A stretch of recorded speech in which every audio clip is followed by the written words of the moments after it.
tule ma näita pilli. See on Saksa tuuning. Saksast toodud kõik süsteemid, polikoopa laiendid, kapott on lööb sisse poole tehtud.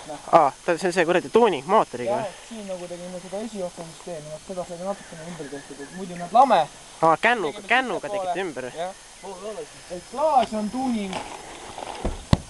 Aga sa seda kuradi 4-liitrilist ka näitad? Jah, see on ka küllaltki normaalne. Kapott on ka sisse poole lõõri. Ta tõmbab päris hästi veist. Vaata see, mis üle 4 oli?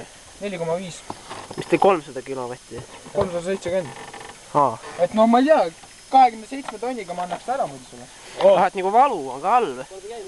Ooda. Et see saab ka küllalt normaalne. Me mõni asi paneks käima praegu. Seda see on auto hääli kuulnudki. Eelmine nädal Saksast tuli. Kas see on Doka? Ei ole, see on... Nitro. Seda ei tohi kellegi öelda, see on selline asi, et ei tohi öelda. See on Doka.